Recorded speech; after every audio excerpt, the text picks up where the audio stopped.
भागकर शादी। ट्रेन के एसी कंपार्टमेंट में मेरे सामने की सीट पर बैठी लड़की ने मुझसे पूछा, हेलो, क्या आपके पास इस मोबाइल की सिम निकालने की पिन है? उसने अपने बैग से एक फ़ोन निकाला। वह नया सिम कार्ड उसमें डालना चाहती थी, लेकिन सिम स्लॉट खोलने के लिए पिन की ज़रूरत पड़ती है, जो उसके पास नहीं थी। मैंने हाँ में गर्दन हिलाई और अपने क्रॉस बैग से पिन निकालकर लड़की को दे दी।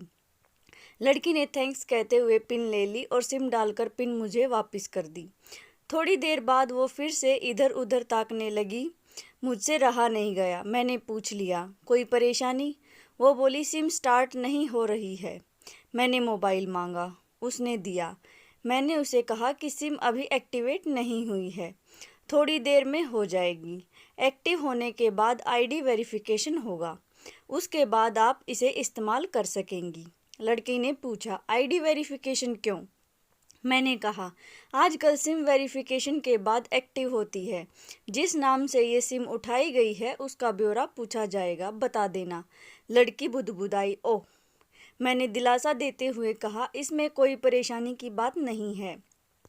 वो अपने एक हाथ से दूसरा हाथ दबाती रही, मानो किसी परेशानी में हो। मैंने फिर विनम्रता से कहा, आपको कहीं कॉल करना हो तो मेरा मोबाइल इस्तेमाल कर लीजिए। लड़की ने कहा, जी फ़िलहाल नहीं, थैंक्स। लेकिन ये सिम किस नाम से खरीदी गई है मुझे नहीं पता। मैंने कहा, एक बार एक्टिव होने दीजिए, जिसने आपको सिम दी है उसी के नाम की होगी। उसने कहा, ओके, कोशिश करते हैं। मैंने पूछा, आपका स्टेशन कहाँ है? लड़की ने कहा, दिल्ली। और आप? लड़की ने मुझसे पूछा। मैंने कहा, दिल्ली ही जा रहा हूँ, एक दिन का काम है। आप दिल्ली में रहती हैं या? लड़की बोली, नहीं नहीं, दिल्ली में कोई काम नहीं, ना ही मेरा घर है वहाँ। तो मैंने उत्सुकतावश पूछा। वो बोली, दरअसल ये दूसरी ट्रेन है जिसमें आज मैं हूँ, और दिल्ली से तीसरी गाड़ी पकड़नी है, फिर हमेशा के लिए आज़ाद। आज़ाद? लेकिन किस तरह की कैद से? मुझसे फिर जिज्ञासा हुई, किस कैद में थी ये कमसिन अल्लड़ सी लड़की? लड़की बोली, उसी कैद में थी जिसमें हर लड़की होती है, जहाँ घर वाले कहें शादी कर लो, जब जैसा कहे वैसा करो। मैं घर से भाग चुकी हूँ। मुझे ताज्जुब हुआ, मगर अपने ताज्जुब को छुपाते हुए मैंने हंसते हुए पूछा, अकेली भाग रही हैं आप? आपके साथ कोई नज़र नहीं आ रहा? वो बोली, अकेली नहीं, साथ में है कोई। कौन? मेरे प्रश्न खत्म नहीं हो रहे थे। दिल्ली से एक ट्रेन पकड़ूंगी, फिर अगले स्टेशन पर वो जनाब मिलेंगे, और उसके बाद हम किसी को नहीं मिलेंगे। ओह, तो ये प्यार का मामला है? उसने कहा, जी। मैंने उसे बताया कि मैंने भी लव मैरिज की है। ये बात सुनकर वो खुश हुई, बोली, वाओ, कैसे, कब? लव मैरिज की बात सुनकर वो मुझसे बात करने में रुचि लेने लगी। मैंने कहा, कब, कैसे, कहाँ, वो मैं बाद में बताऊंगा, पहले आप बताओ, आपके घर में कौन कौन है? उसने होशियारी बरतते हुए कहा, वो मैं आपको क्यों बताऊं? मेरे घर में कोई भी हो सकता है, मेरे पापा, माँ, भाई, बहन, या हो सकता है भाई ना हो, सिर्फ बहनें हों, या ये भी हो सकता है कि बहनें ना हों और दो चार गुस्सा करने वाले बड़े भाई हों। मतलब मैं आपका नाम भी नहीं पूछ सकता? मैंने काउंटर मारा। वो बोली, कुछ भी नाम हो सकता है मेरा, टीना, मीना, रीना, कुछ भी। बहुत बातूनी लड़की थी वो। थोड़ी देर इधर उधर की बातें करने के बाद उसने मुझे टॉफ़ी दी, जैसे छोटे बच्चे देते हैं क्लास में। बोली, आज मेरा बर्थडे है। मैंने उसकी हथेली से टॉफ़ी उठाते हुए बधाई दी और पूछा, कितने साल की हुई हो? वो बोली, 18। मतलब भाग कर शादी करने की कानूनी उम्र हो गई है आपकी। वो हंसी। कुछ ही देर में काफ़ी फ्रैंक हो चुके थे हम दोनों, जैसे बहुत पहले से जानते हों एक दूसरे को। मैंने उसे बताया कि मेरी उम्र 35 साल है, यानी 17 साल बड़ा हूँ। उसने चुटकी लेते हुए कहा, लग तो नहीं रहे हो। मैं मुस्कुरा दिया। मैंने उससे पूछा, तुम घर से भागकर आई हो, तुम्हारे चेहरे पर चिंता के निशान जरा भी नहीं हैं। इतनी बेफिक्री मैंने पहली बार देखी। खुद की तारीफ सुनकर वो खुश हुई। बोली, मुझे उन जनाब ने, मेरे लवर ने पहले से ही समझा दिया था कि जब घर से निकलो तो बिल्कुल बिंदास रहना, घर वालों के बारे में बिल्कुल मत सोचना, बिल्कुल अपना मूड खराब मत करना, सिर्फ मेरे और हम दोनों के बारे में सोचना। और मैं वही कर रही हूँ। मैंने फिर चुटकी ली, कहा, उसने तुम्हें मुझ जैसे अनजान मुसाफिरों से दूर रहने की सलाह नहीं दी? उसने हंसकर जवाब दिया, नहीं, शायद वो भूल गया होगा ये बताना। मैंने उसके प्रेमी की तारीफ करते हुए कहा, वैसे तुम्हारा बॉयफ्रेंड काफ़ी टैलेंटेड है। उसने किस तरह से तुम्हें अकेले घर से रवाना किया? नई सिम और मोबाइल दिया, 3 ट्रेन बदलवाई ताकि कोई ट्रैक ना कर सके। Very talented person. लड़की ने हामी भरी, बोली, बहुत टैलेंटेड है वो, उसे उसके जैसा कोई नहीं। मैंने उसे बताया कि मेरी शादी को 10 साल हुए हैं, एक बेटी है और 8 साल की और एक बेटा 1 साल का। ये देखो उनकी तस्वीर। मेरे फ़ोन पर बच्चों की तस्वीर देखकर उसके मुंह से निकल गया, सो क्यूट। मैंने उसे बताया कि ये जब पैदा हुई तब मैं कुवैत में था, एक पेट्रो कंपनी में बहुत अच्छी जॉब थी मेरी, बहुत अच्छी सैलरी थी। फिर कुछ महीनों बाद मैंने वो जॉब छोड़ दी और अपने ही कस्बे में काम करने लगा। लड़की ने पूछा, जॉब क्यों छोड़ी? मैंने कहा, बच्ची को पहले बार गोद में उठाया तो ऐसा लगा जैसे मेरी दुनिया मेरे हाथों में है। 30 दिन की छुट्टी पर घर आया था, वापस जाना था लेकिन जा ना सका। इधर बच्ची का बचपन खर्च होता रहे, उधर मैं पूरी दुनिया कमा लूं, तब भी घाटे का सौदा है। मेरी 2 टके की नौकरी, बचपन उसका लाखों का। उसने पूछा, क्या बीवी बच्चों को साथ नहीं ले जा सकते थे वहाँ? मैंने कहा, काफ़ी टेक्निकल मामलों से गुजर कर एक लंबे समय के बाद रख सकते हैं। उस वक्त ये मुमकिन नहीं था। मुझे दोनों में से एक को चुना था, आलीशान रहन सहन के साथ नौकरी या परिवार।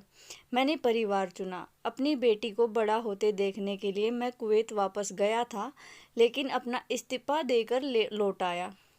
लड़की ने कहा, वेरी इम्प्रेसिव। मैं मुस्कुरा कर खिड़की की तरफ देखने लगा। लड़की ने पूछा, अच्छा, आपने तो लव मैरिज की थी ना? फिर आप भागकर कहाँ गए? कैसे रहे और कैसे गुजरा वो वक्त? उसके हर सवाल और हर बात में मुझे महसूस हो रहा था कि ये लड़की लड़कपन के शिखर पर है, बिल्कुल नासमझ और मासूम छोटी बहन सी। मैंने उसे बताया कि हमने भागकर शादी नहीं की और ये भी है कि उसके पापा ने मुझे पहली नज़र में सख्ती से रिजेक्ट कर दिया था। उन्होंने आपको रिजेक्ट क्यों किया? लड़की ने पूछा। मैंने कहा, रिजेक्ट करने का कुछ भी कारण हो सकता है, मेरी जाति, मेरा काम, घर परिवार, बिल्कुल सही। लड़की ने सहमति दर्ज कराई और आगे पूछा, फिर आपने क्या किया? मैंने कहा, मैंने कुछ नहीं किया, उसके पिता ने रिजेक्ट कर दिया, वहीं से मैंने अपने बारे में अलग से सोचना शुरू कर दिया था। खुशबू ने मुझे कहा कि भाग के चलते हैं।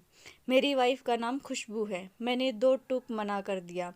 वो 2 दिन तक लगातार जोर देती रही कि भाग कर चलते हैं। मैं मना करता रहा। मैंने उसे समझाया कि भागने वाले जोड़े में लड़के की इज्जत पर कोई खास फर्क नहीं पड़ता, जबकि लड़की के पूरे कुल की इज्जत धुल जाती है। भगाने वाला लड़का उसके दोस्तों में हीरो माना जाता है, लेकिन इसके विपरीत जो लड़की प्रेमी संग भाग रही है वो उल्टा कहलाती है। मोहल्ले के लड़के उसे चालू कहते हैं। बुराइयों के तमाम शब्दकोश लड़की के लिए इस्तेमाल किए जाते हैं। भागने वाली लड़की आगे चलकर 60 साल की वृद्धा भी हो जाएगी, तब भी जवानी में किए उस कांड का कलंक उसके माथे पर से नहीं मिटता। मैं मानता हूँ कि लड़का लड़की को तोलने का ये दोहरा मापदंड गलत है, लेकिन हमारे समाज में है तो यही। ये नज़रिया गलत है, मगर सामाजिक नज़रिया यही है। वो अपने नीचे का होंठ दांतों तले पीसने लगी। उसने पानी की बोतल का ढक्कन खोला, एक घूंट पिया। मैंने कहा, अगर मैं उस दिन उसे भगा ले जाता तो उसकी माँ तो शायद कई दिनों तक पानी भी नहीं पीती। इसलिए मेरी हिम्मत ना हुई कि ऐसा काम करूं। मैं जिससे प्रेम करूं उसके माँ बाप मेरे माँ बाप के समान ही हैं। चाहे शादी ना हो तो ना हो। कुछ पल के लिए वो सोच में पड़ गई, लेकिन मेरे बारे में और अधिक जानना चाहती थी। उसने पूछा, फिर आपकी शादी कैसे हुई? मैंने बताया कि खुशबू की सगाई कहीं और कर दी गई थी। धीरे धीरे सब कुछ नॉर्मल होने लगा था।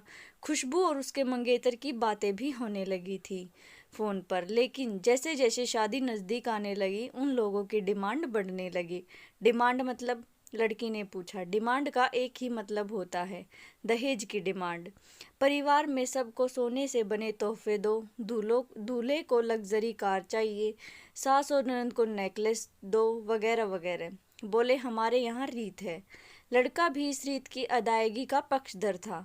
वो सगाई मैंने तुड़वा डाली, इसलिए नहीं कि सिर्फ मेरी शादी उससे हो जाए, बल्कि ऐसे लालची लोगों में खुशबू कभी खुश नहीं रह सकती थी, ना उसका परिवार। फिर किसी तरह घर वालों को समझा बुझाकर मैं फ्रंट पर आ गया और हमारी शादी हो गई। ये सब किस्मत की बात थी, लड़की बोली। चलो अच्छा हुआ आप मिल गए, वरना वो गलत लोगों में फंस जाती। मैंने कहा, जरूरी नहीं कि माता पिता का फैसला हमेशा सही हो, और ये भी जरूरी नहीं कि प्रेमी जोड़े की पसंद सही हो। दोनों में से कोई भी गलत या सही हो सकता है। काम की बात यहाँ ये है कि कौन ज़्यादा वफादार है।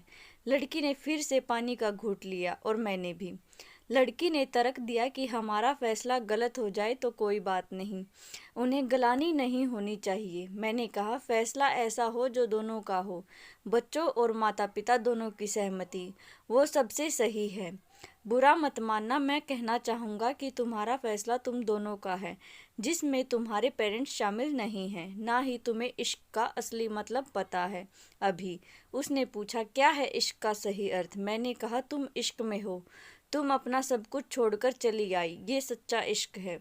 तुमने दिमाग पर जोर नहीं दिया, ये इश्क है। फायदा नुकसान नहीं सोचा, ये इश्क है। तुम्हारा दिमाग दुनियादारी के फितूर से बिल्कुल खाली था। उस खाली जगह में इश्क का फितूर भर दिया गया। जिन जनाब ने इश्क को भरा, क्या वो इश्क में नहीं है? यानी तुम जिसके साथ जा रही हो वो इश्क में नहीं, बल्कि होशियारी हीरोगिरी में है। जो इश्क में होता वो इतनी प्लानिंग नहीं कर पाता, 3 ट्रेनें नहीं बदलवा पाता है, उसका दिमाग इतना काम ही नहीं कर पाता। कोई कहे मैं आशिक हूँ और वो शातिर भी हो, ये नामुमकिन है। मजनू इश्क में पागल हो गया था, लोग पत्थर मारते थे उसे। इश्क में उसकी पहचान तक मिट गई, उसे दुनिया मजनू के नाम से जानती है, जबकि उसका असली नाम कैस था, जो नहीं इस्तेमाल किया जाता। वो शातिर होता तो कैस से मजनू ना बन पाता। फरहाद ने श्री के लिए पहाड़ों को खोदकर नहर निकाल डाली थी, और उसी नहर में उसका लहू बहा था। वो इश्क था। इश्क में कोई फकीर हो गया, कोई जोगी हो गया। किसी मांझी ने पहाड़ तोड़कर रास्ता निकाल लिया। किसी ने अतिरिक्त दिमाग नहीं लगाया, चालाकी नहीं की। लालच, हवस और हासिल करने का नाम इश्क नहीं है। इश्क समर्पण करने को कहते हैं, जिसमें इंसान सबसे पहले खुद का समर्पण करता है, जैसे तुमने किया। लेकिन तुम्हारा समर्पण हासिल करने के लिए था, यानी तुम्हारे इश्क में लालच की मिलावट हो गई। लड़की अचानक खो सी गई। उसकी खिलखिलाहट और खिलंदड़ापन एकदम से खामोशी में बदल गया। मुझे लगा मैं कुछ ज़्यादा बोल गया, फिर भी मैंने जारी रखा। मैंने कहा, प्यार तुम्हारे पापा तुमसे करते हैं, कुछ दिनों बाद उनका वजन आधा हो जाएगा। तुम्हारी माँ कई दिनों तक खाना नहीं खाएगी, ना पानी पिएगी, जबकि आपको अपने आशिक को आजमा कर देख लेना था। ना तो उसकी सेहत पर फर्क पड़ता, ना दिमाग पर। वो अक्लमंद है, अपने लिए अच्छा सोच लेता। आजकल गली मोहल्ले के हर तीसरे लौंडे लपाटे को जो इश्क हो जाता है, वो इश्क नहीं है, वो सिनेमा जैसा कुछ है, एक तरह की स्टंटबाजी, डेयरिंग, अलग कुछ करने का फितूर, और कुछ नहीं। लड़की का चेहरे का रंग बदल गया, ऐसा लग रहा था वो अब यहाँ नहीं है। उसका दिमाग किसी अतीत में टहलने निकल गया। मैं अपने फ़ोन को स्क्रॉल करने लगा, लेकिन मन की इंद्री उसकी तरफ थी। थोड़ी ही देर में उसका और मेरा स्टेशन आ गया।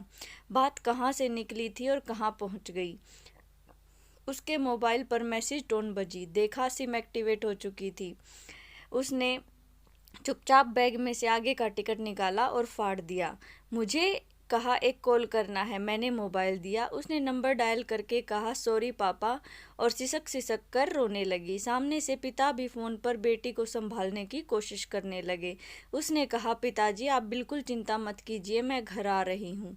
दोनों तरफ से भावनाओं का सागर उमड़ पड़ा। हम ट्रेन से उतरे। उसने फिर से पिन मांगी, मैंने पिन दी। उसने मोबाइल से सिम निकाल कर तोड़ दी और पिन मुझे वापस कर दिया।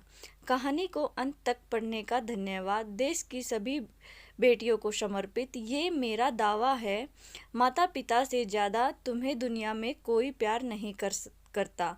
इस कहानी को अब्बास पठान ने लिखा है। वेबसाइट का लिंक मैंने डिस्क्रिप्शन में डाल दिया है। ऐसी ही और स्टोरीज़ के लिए प्लीज़ चैनल को लाइक, शेयर एंड सब्सक्राइब ज़रूर करें। Thanks for watching.